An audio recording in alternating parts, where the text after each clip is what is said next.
The first story that I want to go over today, this comes from the NBA. Now, this is a story that happened in 2019. There have been some developments that happened very recently, and more specifically, I'm talking about some video footage from an officer's body cam was released. But let's step back a little bit. So let's rewind the clock. Back in 2019, this involves the NBA, the Toronto Raptors won the NBA title. Now, I'm not a sports guy. I don't pay a lot of attention to it, but I know that's a big deal. I know enough about basketball and sports that I know winning a title is a big deal. It's a championship. It's the national game. You work all season to do this. It's a huge accomplishment. So it's a big deal. So this happens in 2019. I didn't see the game, but I didn't see this incident, but reading about it after the fact. And here's what we know. Once the crowd, the final, buzzer hits, the score is what it is, the Raptors win, what happens, right? The whole crowd rushes on to the court, and there's a lot of excitement, a lot of enthusiasm about that. Everybody wants to be part of the celebration. Some people are allowed to be on there, some people are not allowed to be on there, but there is, in most games, in most sporting games, most concert, most events, there is security to keep people who should not be on the court off the court. And so in this particular story, we have a gentleman who is an officer, and his name is Alan Strickland. And this is what he looks like right here. It's this guy right here. Alan Strickland is the white guy. The black guy, his name is Masai Ujiri. And it's important you know who these two people are, because we're going to go through, I'm going to tell you what happened. And so here's what happened. Once the buzzer goes off and everybody's rushing the court, Masai Ujiri, so the African-American fellow, he's running down to get on the court, to join the team. And what happens is Alan Strickland, the guy I just showed you, he is from the Alameda County Sheriff's Office. So he's an officer, and he's been assigned on this particular night to prevent people from coming on to the court. So Masai comes running down. He runs into Strickland, who is the officer, and there's an altercation that takes place. So these two sort of get into it. I'm going to play the video because I want you to see what actually took place in this entire altercation. But before we do that, let me give you just a few more details and then ask you some questions. So number one, Masai, right? He's a black man. As you can see, he's coming down onto the court. He looks very nice. He's in a suit and tie, and he's ready to join the team. When we watch this video, watch his body language. He's very excited to be there. Something profound had just happened to him, and he's coming down to join the court. Well, as he's doing that, Officer Strickland stops him, and so we're going to play the video right in a quick minute. But let me ask some of these questions. So once the altercation takes place and these two separate, so the officer goes his way, Masai goes his way, what happens? Well, the officer, for some weird reason, decides to sue Masai. And so, in other words, this guy right here, Strickland, the officer, is suing Masai. Why is that happening? Why is the cop suing the defendant?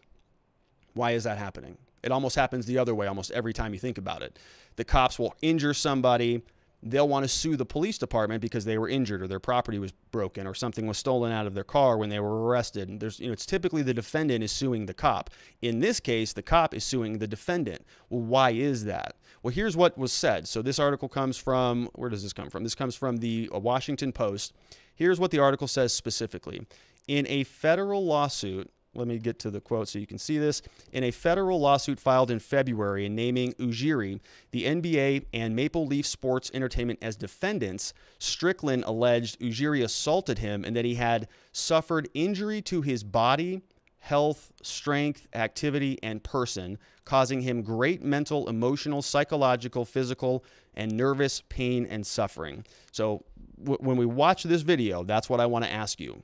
When this is happening, do you see that Strickland, who's the cop, who's going to be the guy wearing the body camera, do you think that he suffered injury to his body, to his health, to his strength, to his activity, to his person? Did this incident, ask yourself, did it cause him great mental, emotional, psychological, physical, nervous pain and suffering? The article goes on. It says, he also filed a workers' compensation claim against Ujiri because he circumvented the security checkpoint and then tried to storm the court and hit him in the face and chest with both fists.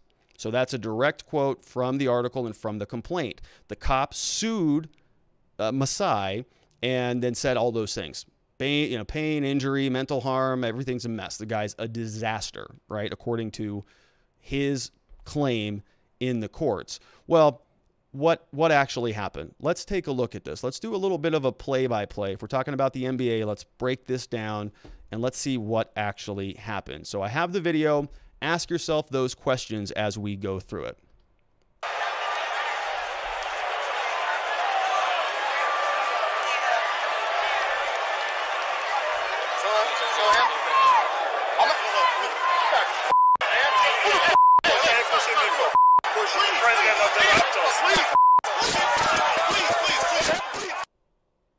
All right, so now we have a wide angle view. You can see they just circled the cop where he was standing. He's kind of blocking the way there. We see Ujiri walking down. And then you're going to see a little bit more. You're going to see Ujiri push him back, actually. So watch this. One push. Another push from the cop. There it is. And then Ujiri pushes him back. All right, now everybody's jumping in to sort of assess. So let's do this one more time and kind of break it down play by play. So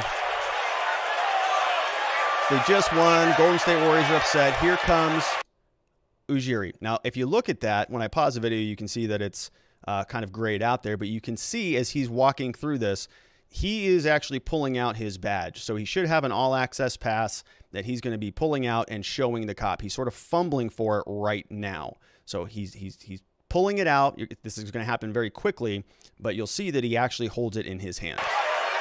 There it is. See the lapel, the lanyard, and he's already thrown. So as he's walking up to the cop, he's already thrown back. So the cop just instantly grabs him and just chucks him back in that other direction. Now, at this point in time, if you look, the badge is out. The badge is in his hand. So he has, now, there it is. You can see it in his right hand. It's kind of flailing around. He didn't drop it. I thought he dropped it at first, but he didn't. And it's in his hand. Cop. Now, if you notice that also, another thing, the cop, watch how the cop runs up to him. Okay, so when we back that up, the cop goes his direction. So ask yourself, who is the initial aggressor here? So Ujiri is walking down. He's got authority to be there. He should be on the court with the rest of his team. He's the president. Did I forget to mention that? He's the president of the Toronto Raptors. That's who this guy is. He's supposed to be on the court. He's coming down to join the team. He has every authority to be there. And so he's trying to identify himself and say, hey, I should be here. Let me in. And he's pulling it out. The cop had already thrown him back. Now, when he's back, when he's far away, watch the cop basically bull rush him, run right up to him so he gets back in his face. So let's take it again.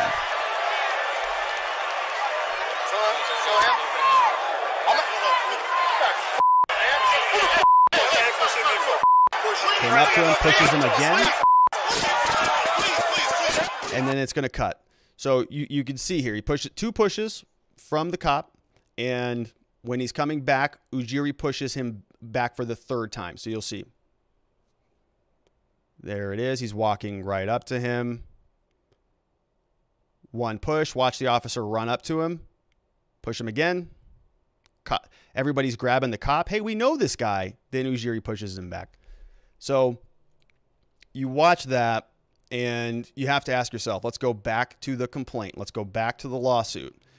In what you just saw, did Ujiri and the NBA cause injury to his body, to this officer's body, his health, his strength, his activity, his person? Did they cause him great mental, emotional, psychological, physical, nervous pain and suffering? Did he get hit in the face and the chest with both fists? Did you see that? At the beginning, you saw it on the third, right? You saw it at the end, and you can make the argument that maybe Ujiri shouldn't have pushed him on that third one. But guys, really? If a cop is basically assaulting you and you have every right to be on that court and you decide to push back, what was he supposed to do? Was he supposed to just sit there and accept this abuse from that cop? I mean, just kind of roll over and just take it and take it and take it? Well, no, of course not, right? You know, a cop who is violating your rights and violating your civil liberties, you don't have to just sit there and take it. So you would think, right, that this whole thing happened. Why did Officer Strickland want to sue him? Well, probably because he learned later that he's the president of the Torontos. He probably has a boatload of money, and he wants a little bit, a little piece of that.